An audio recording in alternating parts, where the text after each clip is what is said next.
70대 갑부 덮친 20살 여종. 대감마님, 이대로 눈을 감으시면 아니 되옵니다. 제 온기를 받아서라도 제발 숨을 쉬시옵소서. 진주 땅에서 그 재물을 헤아릴 수 없다는 거부 최참판. 자식들은 아비의 숨이 끊어지기만을 기다리며 재산을 탐내고 저택은 싸늘한 죽음의 냉기로 가득 차 있었습니다.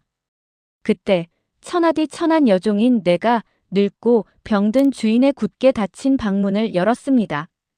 누구도 상상하지 못한 대담한 하룻밤, 낡고 식어버린 육신에 스며든 20살 여종의 뜨거운 숨결과 체온. 살기 위해 자신의 모든 것을 내던진 한 여인의 처절한 도발은 과연 식어버린 늙은 사자의 심장을 다시 뛰게 할 수 있을까요? 신분과 나이를 뛰어넘어 운명을 바꾼 은밀하고도 관능적인 하룻밤의 기적이 지금 시작됩니다. 얼어붙은 대저택과 살아있는 시체, 최참판. 진주 땅에서 최참판댁이라고 하면 나는 새도 날개를 접고 쉬어간다는 말이 있을 정도로 그 위세와 재물이 대단했습니다. 수만 평의 비옥한 전답에서 걷어들이는 쌀가마니는 해마다 창고를 터질 듯 채웠고 집안에는 99칸의 화려한 전각들이 미로처럼 얽혀 있었습니다. 하지만 그토록 거대하고 화려한 대저택 안을 채우고 있는 것은 따뜻한 사람의 온기가 아니라 뼛속까지 스며드는 지독한 냉기뿐이었습니다. 나는 이 거대한 얼음성에 팔려온 지 올해로 꼭 3년이 된 20살의 관비 출신 여종 연화입니다. 본래 뼈대 있는 가문의 여식이었으나 아비가 억울한 당쟁에 휘말려 목숨을 잃고 나 역시 하루아침에 천하디 천한 노비 신세로 전락해 이곳 진주까지 끌려오게 된 기구한 운명이었습니다. 내가 매일 아침 걸레를 쥐고 무릎으로 기어다니며 닦는 넓은 대청마루 끝에는 이 거대한 얼음성의 주인이자 살아있는 시체나 다름없는 최참판 영감이 늘 퀭한 눈으로 앉아 있었습니다. 올해로 7순을 넘긴 그는 젊은 시절 남부러울 것 없이 팔도를 호령하며 거대한 불을 일구었지만 지금 그의 모습은 앙상하게 마른 고목에 불과했습니다. 수년 전 정실 부인과 사별한 뒤로 그의 마음속에는 지독한 허무가 자리 잡았고 그 어떤 사내진미나 절세가인의 가야금 소리도 그의 식어버린 심장을 뛰게 하지 못했습니다. 콜록콜록. 텅 빈 마루를 울리는 그의 마른 기침 소리는 마치 마른 낙엽이 부서지는 소리 같았습니다. 하인들은 대감의 눈치를 보며 발소리조차 죽이고 다녔고 넓은 저택은 숨소리마저 얼어붙은 듯 적막했습니다. 나는 묵묵히 걸레질을 하며 곁눈질로 영감의 모습을 살폈습니다. 아무리 값비싼 명주 솜니불을 덮어쓰고 질 좋은 숯불을 피워도 그의 몸에서 뿜어져 나오는 죽음의 한기는 결코 가시지 않는 듯 했습니다. 사람들은 팔도 제일의 부자인 그를 부러워했지만 내가 보기에 그는 차라리 저작거리에서 흙먼지를 뒤집어 쓰고 구걸을 하는 거지들보다 못한 철저하게 고립되고 철창 없는 감옥에 갇힌 불쌍한 죄수였습니다. 그를 더욱 병들게 하는 것은 육신의 노쇠함이 아니라 등 뒤에서 비수를 꽂을 기회만 노리는 자식들이었습니다. 두 아들과 출가한 딸이 하나 있었으나 그들의 발걸음은 아비의 병환을 걱정하는 자식의 도리가 아니었습니다.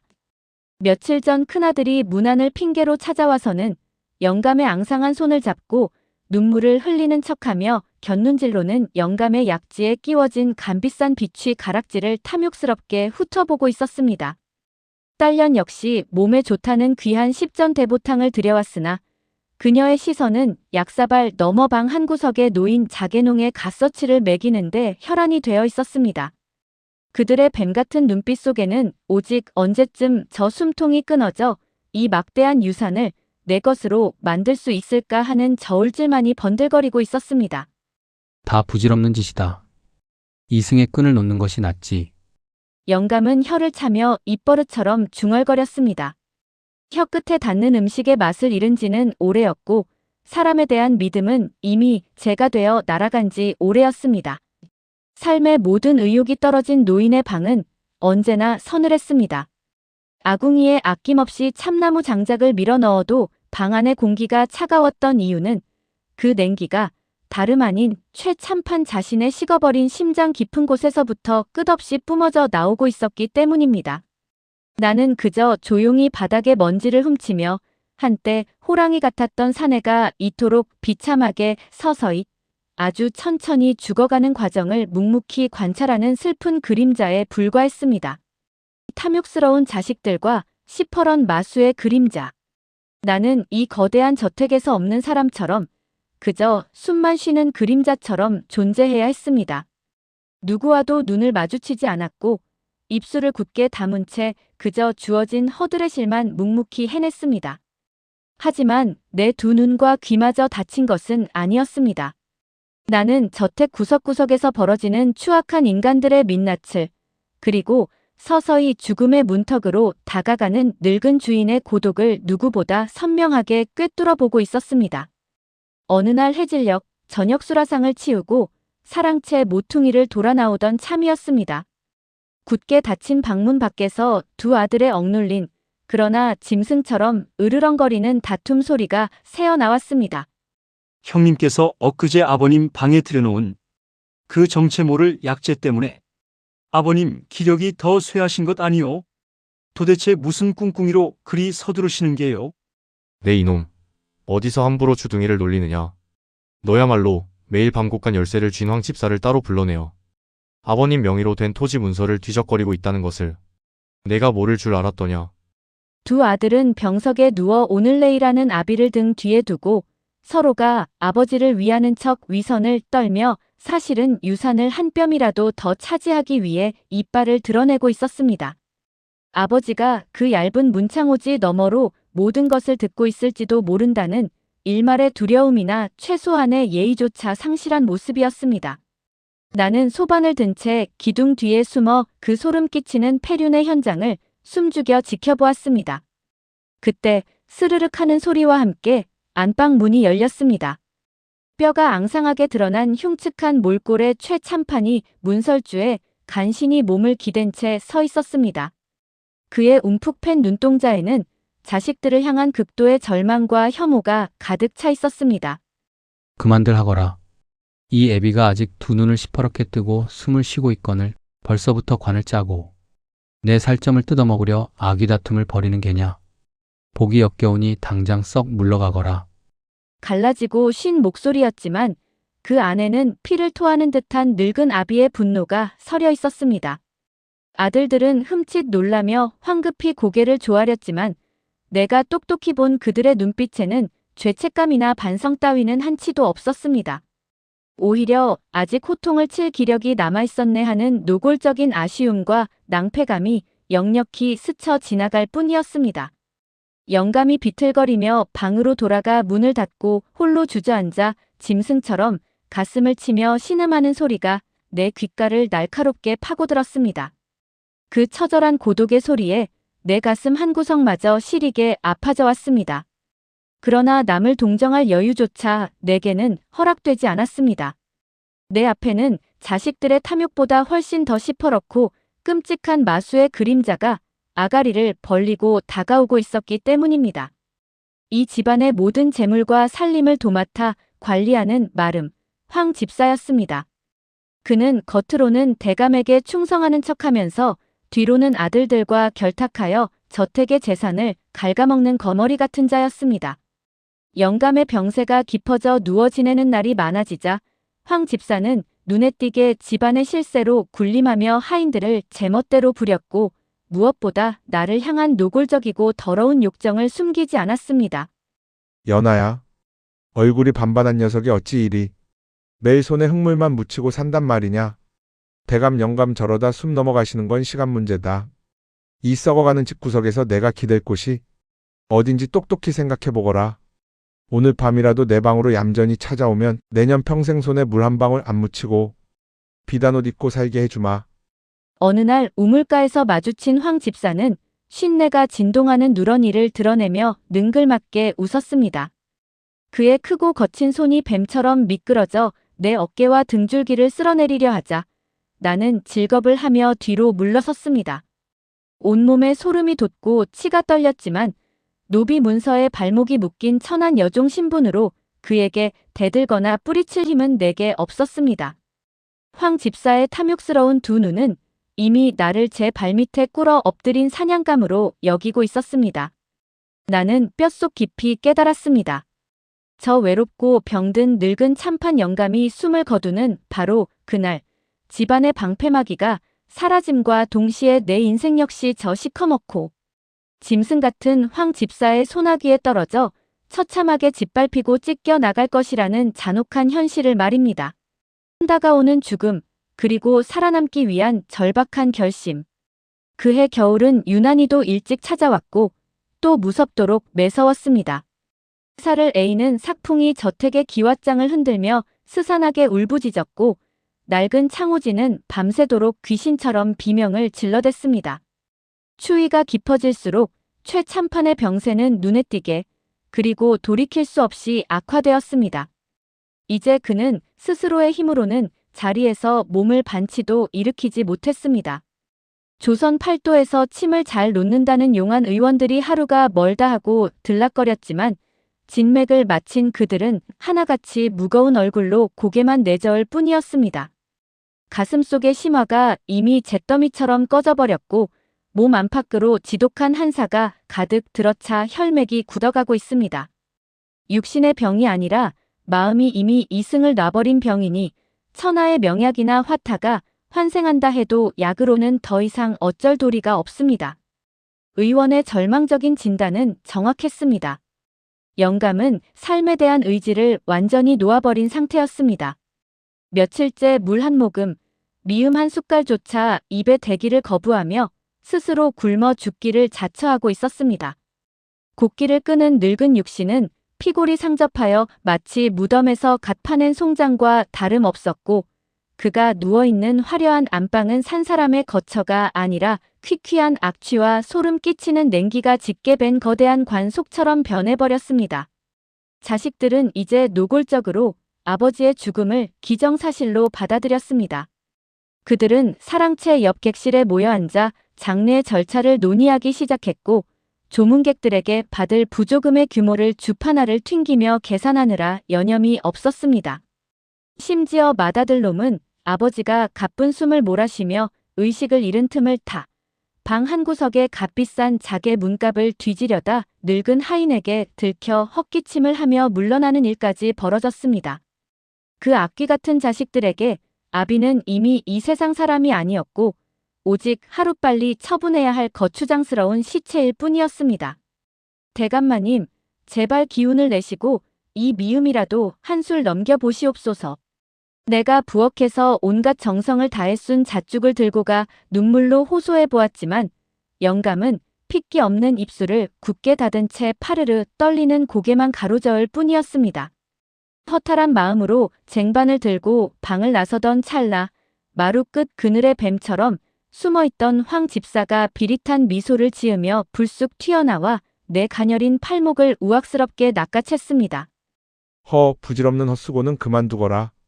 내일 당장 초상이 날 분위기인데 언제까지 내년이 충견 노릇을 할 셈이냐.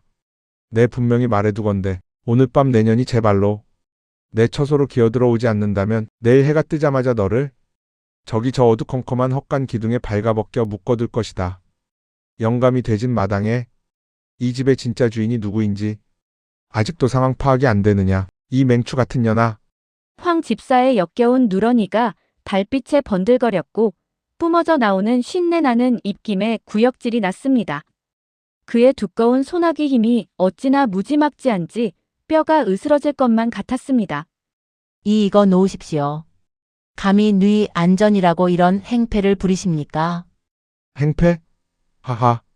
내일이면 영감은 뒷산에 묻힐 송장이고 넌 내 발밑에서 헐떡일 암캐다. 얌전히 오늘 밤 목욕 제기하고 기다리거라. 그는 내 팔을 거칠게 내팽개치고는 낄낄거리며 어둠 속으로 사라졌습니다. 나는 그 자리에 주저앉아 극도의 공포와 절망감에 온몸을 사시나무처럼 떨었습니다. 하늘이 무너지는 것 같았습니다. 영감이 죽는 순간 나를 기다리는 것은 저 짐승만도 못한 악귀의 놀이개가 되어 평생을 강간당하고 짓밟히며 처참하게 썩어가는 지옥 같은 삶이었습니다. 부엌으로 도망치듯 돌아온 나는 아궁이의 붉은 불씨를 멍하니 바라보며 입술을 깨물었습니다. 이대로 가만히 앉아 모두가 죽고 파멸하는 것을 지켜만 볼 것인가. 차가운 방에서 자식들에게 버림받고 홀로 외롭게 죽어가는 불쌍한 대감도, 그리고 황 집사의 더러운 욕망에 먹혀 짐승처럼 도륙 날 내 청춘도 이대로 허무하게 끝낼 수는 없었습니다. 나는 마당 한가운데에 한겨울의 매서운 눈보라를 맞으면서도 고고하게 꽃망울을 터뜨리려 안간힘을 쓰는 매화나무를 바라보았습니다. 내 두 눈동자가 어둠 속에서 결연하게 흔들리기 시작했습니다. 나는 결심했습니다. 숨죽인 그림자로 살아온 지난 3년을 끝내고 내 목숨을 건 가장 위험하고도 대담한 도박을 던지기로. 칠흑 같은 밤, 금지된 문턱을 넘다. 그날 밤, 한양 하늘은 마치 이 집안의 비극을 조롱하듯 미친 듯이 휘몰아치는 비바람으로 가득 찼습니다. 차가운 진눈깨비가 섞인 삭풍이 창호지를 갈기갈기 찢을 듯 울부짖었습니다. 자식놈들은 굳은 날씨를 핑계 삼아 일찌감치 제각자의 따뜻한 방으로 돌아가 버렸고, 영감의 곁을 지키던 늙은 하인조차 쏟아지는 졸음을 이기지 못해 문 밖에서 고개를 푹 숙인 채 코를 골며 깊은 잠에 빠져 있었습니다. 나는 차가운 부엌 바닥에 쪼그려 앉아 마지막 준비를 마쳤습니다. 한겨울 얼음장처럼 차가운 우물물로 머리부터 발끝까지 온몸을 정갈하게 씻어냈습니다. 살을 에이는 듯한 고통이 뼛속까지 파고들었지만 오히려 정신은 비수처럼 날카롭고 맑아졌습니다. 나는 거친 무명옷을 벗어던지고 짐꾸러미 가장 깊숙한 곳에 숨겨두었던 유일한 유품, 돌아가신 어머니가 물려주신 부드럽고 새하얀 명주 비단 속치마를 꺼내 입었습니다. 내 살결을 감싸는 차갑고도 매끄러운 감촉이 심장 박동을 더욱 거세게 만들었습니다. 이것은 주인을 향한 단순한 간병 따위가 아니었습니다. 내 얄팍한 목숨과 존엄을 지키기 위한 처절한 희생이자 식어버린 시체에게 불을 지피기 위한 가장 노골적이고 위험천만한 도박이었습니다.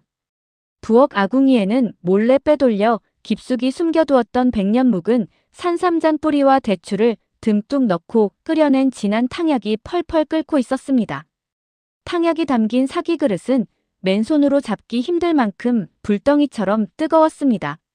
나는 그 뜨거운 탕약 그릇을 양손에 꼭 쥐고 세차게 몰아치는 비바람을 맨몸으로 뚫은 채 주인의 침소인 안방으로 조심스레 향했습니다. 한 걸음 내디딜 때마다 쿵, 쿵 하고 울리는 내 심장 소리가 바깥의 천둥 소리보다 더 거대하게 고막을 때렸습니다. 굳게 닫힌 안방 문 앞에 섰습니다.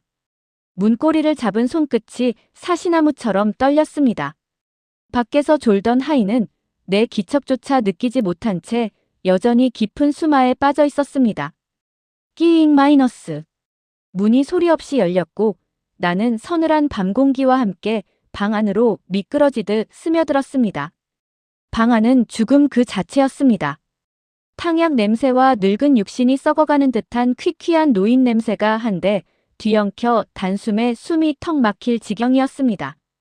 등불 하나 없는 칠흑 같은 어둠 속에서 최참파는 두꺼운 이불 더미 속에 파묻혀 미동조차 하지 않고 누워 있었습니다. 나는 소리 없이 다가가 탕약 그릇을 머리맡에 조용히 내려놓았습니다. 그는 가슴에 기복조차 보이지 않을 만큼 숨소리가 미약하여 이대로 숨이 멎은 것은 아닌지 분간조차 어려웠습니다. 잠시 망설임이 밀려왔습니다. 내가 지금 무슨 미친 짓을 하려는 것인가? 이대로 발길을 돌려 도망쳐야 하는 것 아닌가?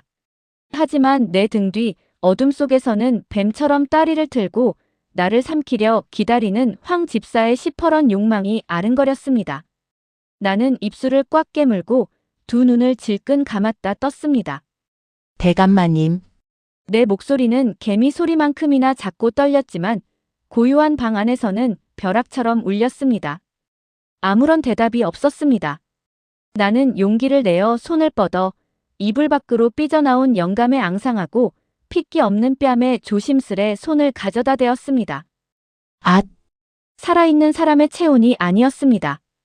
얼음장. 방금 전 우물물로 목욕을 한 내 손보다도 더 차갑고 딱딱하게 굳어 있었습니다.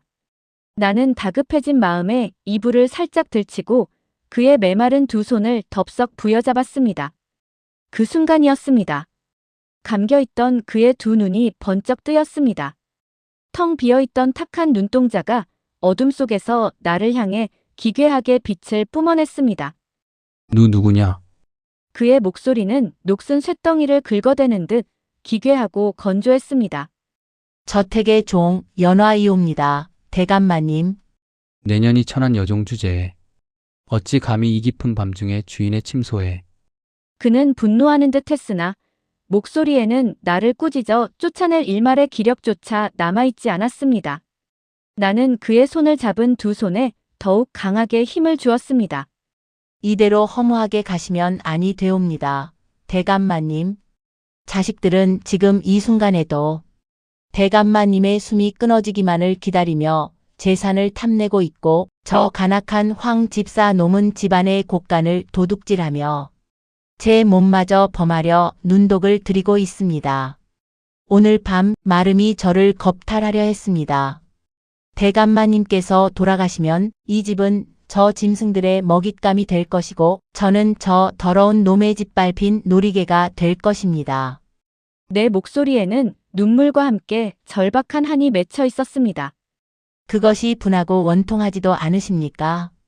평생을 피땀 흘려 일궈 이룬 모든 것을 저런 금수만도 못한 것들에게 고스란히 빼앗기시고 대감마님을 진심으로 염려하는 제 목숨마저 저들에게 갈기갈기 찢기도록 내버려 두실 작정이십니까? 나의 격정적인 토로에 영감의 눈동자가 미세하게 그러나 분명하게 흔들렸습니다. 분노. 그것은 그가 깊은 절망 속에서 오랫동안 잊고 있었던 살아 숨쉬는 감정이었습니다. 하지만 분노라는 불씨를 태우기엔 그의 육신은 너무나도 얼어붙어 있었습니다. 그 순간 나는 감히 인간으로서 상상조차 할 수 없는 미친 짓을 감행했습니다. 나는 떨리는 두 손을 들어 내가 입고 있던 명주 속적삼의 고름을 천천히 풀기 시작했습니다. 방 안의 차가운 공기가 나의 맨살에 닿으며 소름이 돋았지만 내 심장은 오히려 용광로처럼 뜨겁게 달아오르고 있었습니다. 차가운 육신을 덮는 뜨거운 숨결, 관능의 교감. 내 내년이 지금 감히 내 앞에서 무슨 해괴망측한 짓을 벌이는 것이냐. 칠흑 같은 어둠 속에서 내 하얀 속살이 희미하게 드러나자 영감의 움푹 펜탁한 두 눈이 경악으로 커지며 파르르 떨렸습니다. 나는 아무런 대답도 한치의 망설임도 없이 걸치고 있던 명주 겉옷을 완전히 벗어 차가운 방바닥에 툭 던져버렸습니다. 그리고 속이 훤히 비칠 만큼 얇고 부드러운 하얀 명주 속치마단 하나만을 아슬아슬하게 걸친 채로 마치 무덤 속처럼 차갑게 얼어붙은 그의 두꺼운 이불 속으로 거침없이 파고들었습니다. 천하디 천한 관비 출신의 여종이 감히 하늘 같은 주인의 침소에 허락도 없이 들어와 그것도 주인의 이불 속에 벌거벗은 맨살을 맞대고 짐승처럼 파고든 것입니다. 이것은 아침이 밝아 하인들에게 발각되는 즉시 마당에 끌려가 멍석마리를 당해 사지가 찢기거나 목이 잘려 저작거리에 내걸려도 변명 한마디 할 수 없는 끔찍한 대역죄였습니다. 하지만 죽음의 공포보다 내일 아침 나를 탐할 황 집사의 더러운 마수에 대한 공포가 훨씬 더 컸기에 내게는 뒤를 돌아볼 여유 따위는 없었습니다. 미쳤느냐. 당장 이 이불에서 기어나가지 못할까? 어딜 감히 천한 몸뚱이를 들이미느냐. 영감이 마지막 남은 온 힘을 쥐어짜내어 나를 밀어내려 발버둥을 쳤지만 뼈만 앙상하게 남은 그의 마른 팔에는 갓난아이만큼의 힘조차 들어가 있지 않았습니다. 나는 오히려 나를 밀어내려는 그의 앙상한 손목을 두 손으로 강하게 움켜쥐고 불덩이처럼 달아오른 내 몸을 그의 차갑고 뻣뻣한 가슴팍에 빈틈없이 찰착 밀착시켰습니다. 20살 막 꽃처럼 피어나는 젊고 탄력 있는 여인의 뜨거운 육신. 우물물로 갓 목욕을 마쳐 은은한 비누 향과 살 내음을 풍기는 내 풍만한 가슴의 굴곡과 부드러운 허벅지가 그의 마르고 거칠게 얼어붙은 피부에 고스란히 닿아 얽혔습니다. 대감마님. 제발 이대로 허무하게 눈을 감지 마시옵소서. 이 발칙하고 요망한 인연이 썩 물러가라. 의원님께서 분명히 말씀하셨습니다. 대감마님의 몸에 한사가 가득 차 뼛속까지 얼어붙은 것이라고. 이 비천한 몸에 뜨거운 온기라도 받아 제발 다시 한번 정신을 차리시옵소서. 대감마님께서 살아주셔야 이 불쌍한 연화도 목숨을 부지할 수 있사옵니다. 나는 짐승처럼 서럽게 흐느끼며 그의 굽은 마른 등을 내 두 팔로 으스러져라 꽉 끌어안았습니다. 그리고 나의 거칠고 뜨거운 숨결을 그의 얼어붙은 목덜미와 귓가에 쉼없이 불어넣었습니다. 영감은 극도의 혼란과 경악 속에서 헐떡였습니다. 10여 년 전 정실부인과 사별한 이후, 아니, 어쩌면 기녀들을 품에 안았던 그의 화려했던 살아생전. 그 어느 순간에도 단 한 번도 이토록 처절하게 겪어보지 못했을 강렬하고도 원초적인 사람의 온기가 그를 덮친 것입니다. 그것은 단순히 방안을 데우는 난로의 맹탕 같은 불기운이 아니었습니다.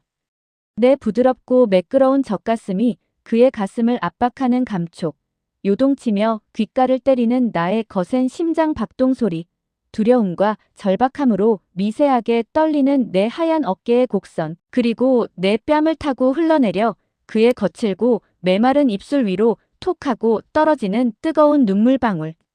이 모든 생생하고도 자극적인 생명력의 파동이 영감의 죽어버린 감각을 폭력적으로 깨우기 시작했습니다. 이대로 눈을 감기엔 눈앞에 안긴 이 젊은 여인의 숨결이 너무도 달콤하고 뜨거웠던 것입니다. 하하. 영감의 핏기 없는 입술 사이로 억눌린 짐승의 단말마 같은 거친 숨소리가 터져 나왔습니다. 차갑게 식어 영원히 멈춘 줄만 알았던 그의 가슴팍 안에서 나의 요동치는 심장 소리에 공명하듯 쿵, 쿵, 쿵 하는 미세하지만 분명하고 묵직한 울림이 전해져 오기 시작했습니다. 죽음의 문턱을 반쯤 넘어가던 늙은 육신이 생명을 갈구하는 20살 여인의 짙은 관능과 원초적인 체온 앞에서 맹렬하게 반응하며 이승으로 되돌아오고 있었습니다. 너는 어찌하여 내 하나뿐인 목숨을 걸고 이런 미친 짓을 벌이는 것이냐. 그의 갈라진 목소리에 깃들어 있던 분노와 호통은 어느새 거짓말처럼 눈 녹듯 사라져 있었고 대신 기묘한 떨림과 사내로서의 당혹감이 깊게 배어 있었습니다. 나를 억지로 밀어내려던 그의 마른 두 손이 어느새 방향을 바꾸어 내 가녀린 허리와 등줄기를 조심스럽고도 단단하게 감싸 안고 있었습니다. 나는 그의 차가운 입술에 내 뜨거운 뺨을 부비며 귓가에 젖은 목소리로 속삭였습니다. 살고 싶습니다. 대감마님께서 제 곁에서 살아 숨쉬어 주셔야 저도 이 지옥 같은 저택에서 짐승들의 먹잇감이 되지 않고 사람으로 살 수 있습니다. 제 목숨을 거두어 치시려거든 부디 살아서 자리에서 일어나신 뒤에 제 목을 베어 거두어 주시옵소서. 나의 숨김없고 도발적인 고백이 그의 늙은 가슴에 거대한 바위처럼 날아와 묵직하게 박혔습니다. 그날 밤 송장 썩는 냄새가 진동하며 죽음의 사자가 맴돌던 늙은 부자의 침소에는 더 이상 서늘한 죽음의 냄새가 머물지 않았습니다. 비온 뒤에 촉촉한 흙내음 같은 나의 짙은 채취와 거친 숨결, 그리고 늙은 사내의 혈관이 다시 박동하며 내지르는 억눌린 신음만이 밤새도록 방 안을 뜨겁게 채웠습니다. 나는 밤이 새도록 마치 내 남은 생명력을 모두 쥐어짜내어 그의 입으로 불어넣어 주려는 듯 그를 꽉 끌어안은 채 얼어붙은 그의 혈관 구석구석을 내 젊은 체온으로 잔인하리만치 녹여내고 있었습니다. 그것은 금단의 선을 넘어버린 두 남녀의 생존을 위한 처절한 몸부림이자 이승의 끈을 다시 부여잡으려는 짐승 같은 교감이었습니다. 폭풍우가 몰아치는 밖의 날씨보다 이불 속 두 사람의 얽힌 육신이 뿜어내는 열기가 훨씬 더 맹렬하고 거세게 타오르고 있었습니다. 죽음의 문턱에서 돌아온 사자, 뒤바뀐 저택의 공기. 창호지를 갈기갈기 찢어버릴 듯 미친 듯이 몰아치던 비바람이 언제 그랬냐는 듯 거짓말처럼 잦아들고 눈이 시리도록 밝은 아침 햇살이 문틈을 뚫고 방 안으로 스며들기 시작했습니다. 나는 닭이 울기 전, 동이 채 트기도 전에 땀으로 흠뻑 젖은 채 허물처럼 엉켜있던 대감의 이불 속에서 빠져나와 헝클어진 머리와 옷매무새를 가다듬고는 귀신처럼 방을 빠져나왔습니다. 내 얼굴은 밤새도록 긴장과 극도의 피로로 핏기 하나 없이 창백했지만 두 눈동자만큼은 그 어느 때보다 기묘하고 강렬한 생존의 빛을 뿜어내고 있었습니다. 내 좁고 누추한 행랑채 처소로 돌아와 문을 걸어 잠근 뒤에야 나는 밤새 일어난 일들을 꿈결처럼 되새기며 밀려오는 극도의 두려움에 사시나무 떨듯 몸을 떨었습니다. 과연 그가 깨어났을까? 아니면 이대로 내가 목이 달아날 것인가? 한편 아침 해가 완전히 밝은 최참판의 안방. 아침 문안 인사와 함께 요강을 치우러 조심스레 문을 열고 들어온 늙은 하인은 하마터면 손에 든 구리 요강을 바닥에 내동댕이 칠 뻔했습니다. 늘 뻣뻣한 송장처럼 꼼짝없이 누워 눈만 꿈뻑거리던 대감이 두꺼운 솜니불을 걷어차고 무려 허리를 꼿꼿이 편 채로 벽에 기대어 반쯤 몸을 일으켜 앉아 있었기 때문입니다. 심지어 그의 얼굴에는 죽음의 잿빛 그림자가 가시고 옅은 홍조마저 돌고 있었습니다. 물. 최참판이 무려 몇 달 만에 처음으로 누군가의 부축이나 도움 없이 스스로 입을 열어 또렷한 목소리로 무언가를 갈구했습니다. 예? 예. 네, 대감마님. 여기 대령했습니다. 하인은 혼비백산하여 방을 뛰쳐나갔다 허둥지둥 시원한 우물물이 담긴 사발을 받쳐들고 들어왔습니다. 대감은 떨리는 손으로 직접 사발을 받아들고는 단숨에 그 차가운 냉수를 벌컥벌컥 들이켰습니다. 그리고는 가슴 깊은 곳에서부터 뭉쳐있던 검은 탁기를 토해내듯 깊고 무거운 숨을 길게 내쉬었습니다. 지난밤 내내 나의 살결이 맞닿아 전달해준 강렬한 체온과 처절한 열기 덕분에 그의 몸을 지배하던 지독한 한사가 눈 녹듯 빠져나간 것입니다. 이 기적같은 소문은 아침나절이 지나기도 전에 거대한 저택 전체에 들불처럼 번져나갔습니다. 이 소식에 가장 기함하며 놀란 자들은 다름 아닌 자식놈들과 황 집사였습니다.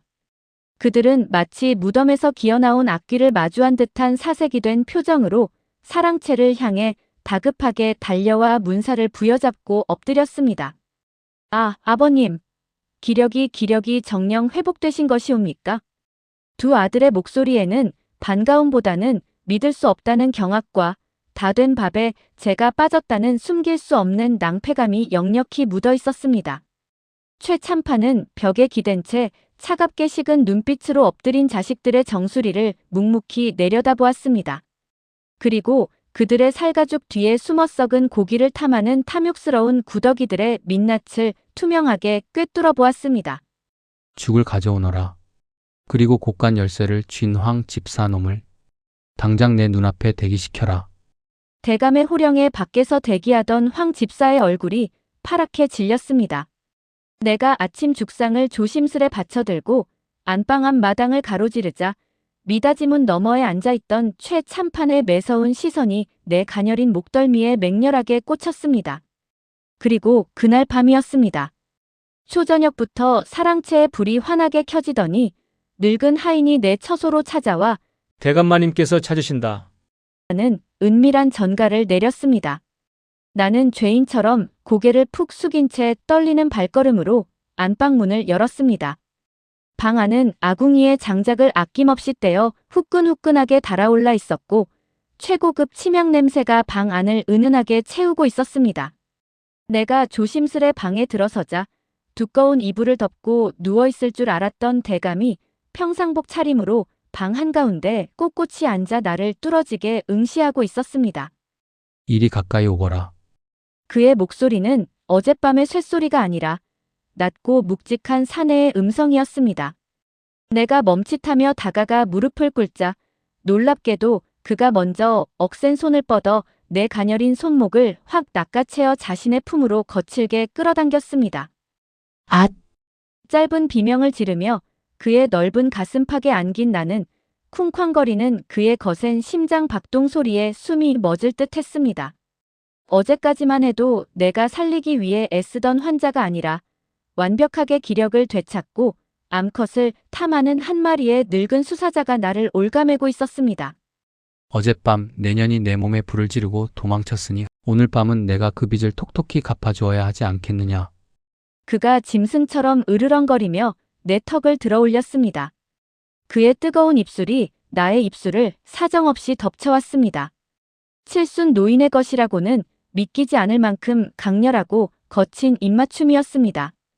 어젯밤 내가 건네준 생명력이 그의 핏줄을 타고 온몸의 양기를 폭발적으로 깨워낸 것입니다. 그의 크고 투박한 손이 내 저고리 고름을 단숨에 풀어헤치고 속적사만으로 거침없이 밀고 들어와 내 풍만한 가슴을 억세게 쥐어짰습니다. 아, 대감마님. 오늘 밤은 내년이 나를 간호하는 것이 아니다. 내가 너를 온전히 품어 내가 내 여인임을 이 늙은 육신에 똑똑히 새겨 넣을 것이다. 어제의 수동적이었던 노인은 온데간데 없었습니다.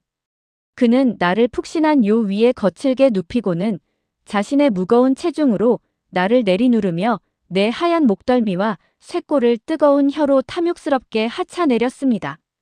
방 안을 채운 뜨거운 온돌의 열기보다 10여 년 만에 숲길을 되찾은 늙은 사내의 맹렬한 욕정과 거친 숨결이 방 안의 공기를 더욱 아찔하게 태워버리고 있었습니다. 나는 그의 적극적이고 관능적인 손길에 몸을 내맡긴 채 두려움이 아닌 묘한 희열과 쾌감 섞인 신음을 밤새도록 뱉어내야만 했습니다. 추상 같은 분노와 피해 숙청, 주인의 자리를 되찾다. 내 온기를 빨아들여 기적처럼 회춘한 최참판은 하루가 다르게 맹렬한 속도로 기력을 완벽하게 회복해 나갔습니다. 그는 이제 지팡이 따위는 집어던진 채 제 발로 단단히 땅을 딛고 걸어 나와 사랑채 대청마루 중앙의 푹신한 호피 방석 위에 위풍당당하게 좌정했습니다.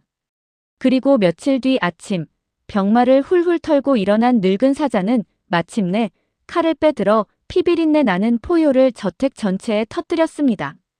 최참판의 엄명 아래 저택의 수십 명 하인과 기생충 같은 자식들, 그리고 며칠 사이 얼굴 반쪽이 사색이 된 황 집사까지 빠짐없이 대청마루 아래 넓은 앞마당에 무릎을 꿇고 집결했습니다.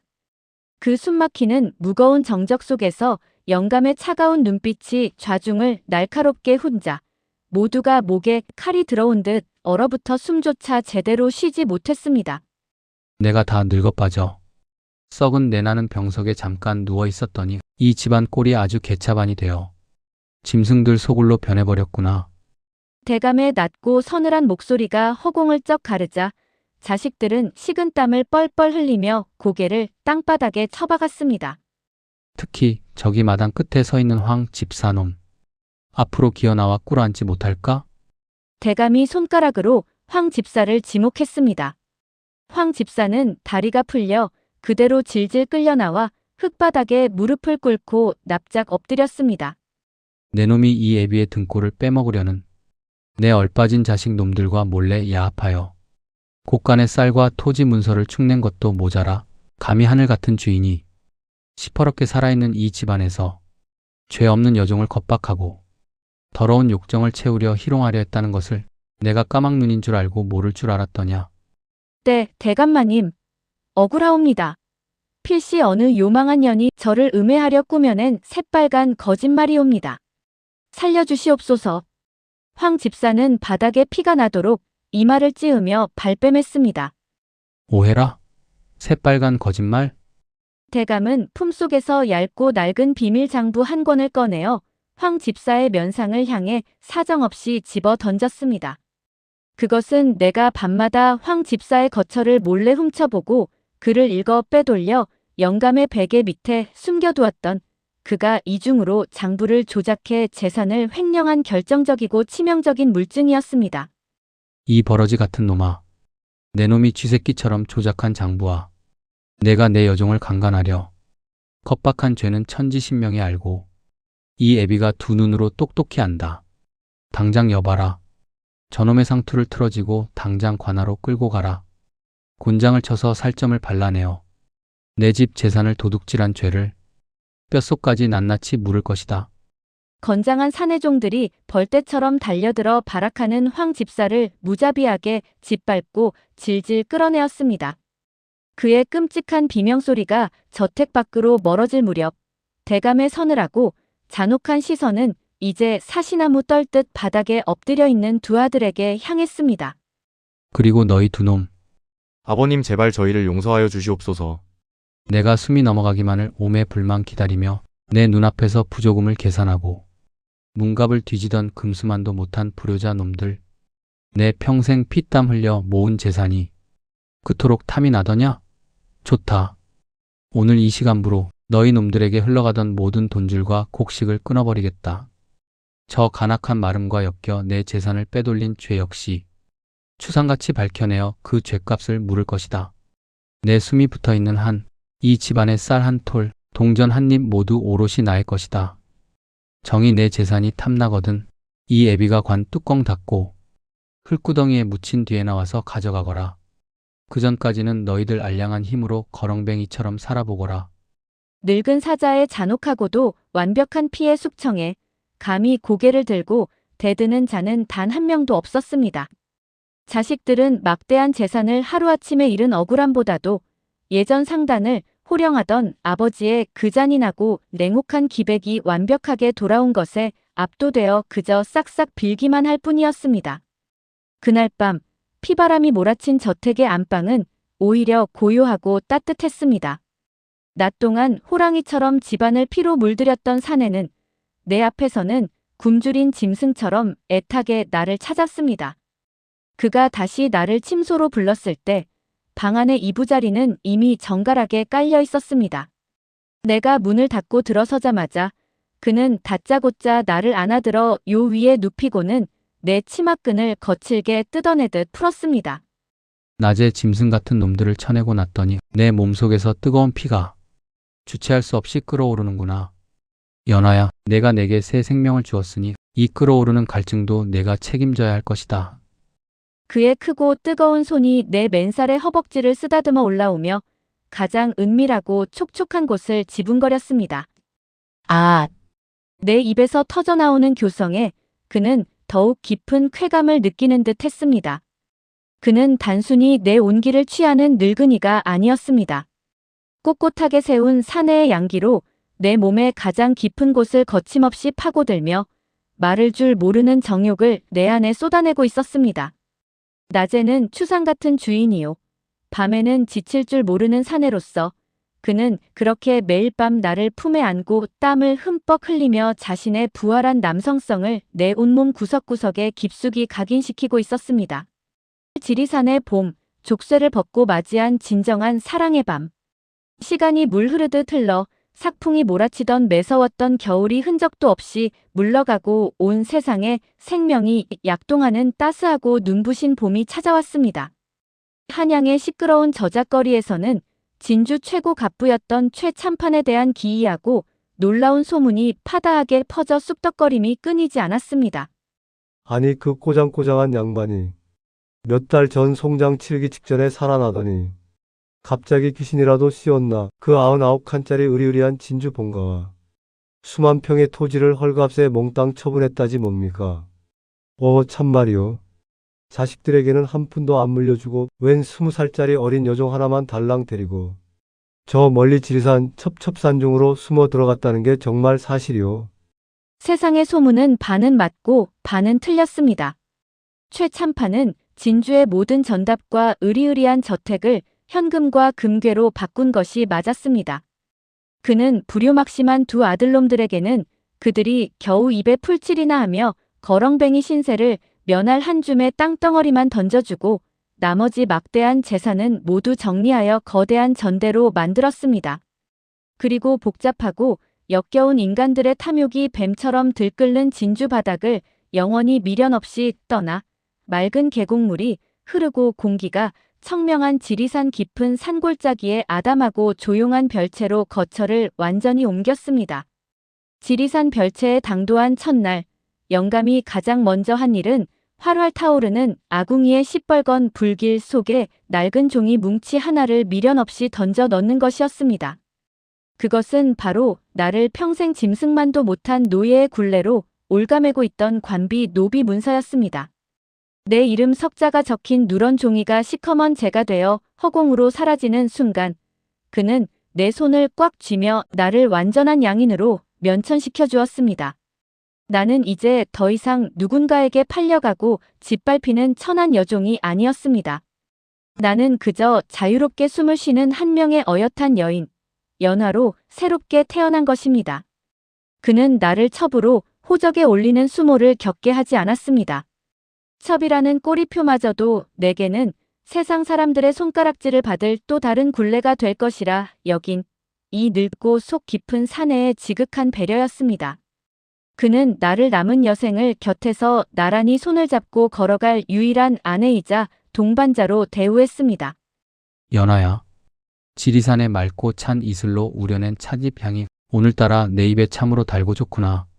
수백 년 된 늙은 소나무가 별채 앞들을 묵묵히 지키고 연분홍 매화꽃이 흐드러지게 핀 눈부신 봄날. 우리는 툇마루에 나란히 어깨를 맞대고 앉아 따뜻한 차를 마시고 있었습니다. 7순이 넘은 백발의 노인이었지만 산의 맑은 정기와 매일 밤 내가 쏟아붓는 지극한 사랑 덕분에 영감의 얼굴에는 젊은이 못지않은 붉고 윤기 나는 혈색이 돌았고 눈빛은 형형하게 살아 빛났습니다. 그는 내게 먹을 가라 글을 읽고 쓰는 법을 다정하게 가르쳐 주었고 나는 평생 산의 진미의 기름진 맛에만 길들여진 그에게 지리산 산빛 아래서 직접 캔 쌉싸름하고 향긋한 봄나물과 맑은 냇가에서 잡아 화로에 구운 고소한 물고기 맛을 가르쳐 주었습니다. 혀끝에 미각마저 잃고 곡기를 끊었던 대감은 이제야 밥 한 숟갈에 담긴 진정한 삶의 맛을 달게 음미하게 되었습니다. 20 남짓한 나이에 나는 비록 할아버지 뻘인 늙은 사내의 곁에 기대어 있었지만 세상 그 누구보다 깊은 평온과 심장이 터질 듯한 벅찬 행복을 느꼈습니다. 그날 밤 지리산 별채의 조용한 안방. 창문 너머로 흐드러지게 핀 매화 향기가 달빛을 타고 스며들 무렵 영감이 내 손을 이끌고 푹신한 원앙금침 위로 나를 눕혔습니다. 처음 목숨을 걸고 얼어붙은 이불 속을 파고들었던 그 끔찍했던 겨울밤과 달리 오늘 밤 나를 눕히는 그의 손길에는 맹렬한 정욕과 함께 한없는 다정함과 사랑이 듬뿍 담겨 있었습니다. 내 목숨을 구한 나의 고운 연하야. 내가 내 식어버린 몸에 불을 지폈으니 이 불길은 영원히 꺼지지 않을 것이다. 그가 내 명주 저고리 고름을 입술로 물어 풀어내고는 드러난 내 하얀 젖가슴과 쇠꼬를 뜨거운 입술로 쉼없이 애무하기 시작했습니다. 아, 영감님 너무 뜨겁사옵니다. 내 입에서 달콤한 교성이 터져나오자 그는 더욱 거칠게 내 허리를 감싸 안고 자신의 단단해진 몸을 힘차게 밀어 넣었습니다. 결코 노인의 것이라고는 믿기지 않는 맹렬하고도 집요한 움직임이었습니다. 내가 숨을 헐떡이며 그의 넓은 등을 손톱으로 긁어대자 그는 내 귓불을 잘근잘근 깨물며 거친 숨을 내뱉었습니다. 내가 내게 새 봄을 주었으니 나 역시 매일 밤 내 몸속에 봄비를 내려주마. 너를 품을 때마다 내 늙은 껍데기가 벗겨지고 새로 태어나는 것 같구나. 그는 단순히 욕정을 채우는 것이 아니라 늙은 소나무가 마침내 따뜻한 봄비를 맞이하여 맹렬하게 새순을 틔워내듯 자신의 온 존재를 바쳐 내 몸과 영혼을 탐하고 사랑해주고 있었습니다.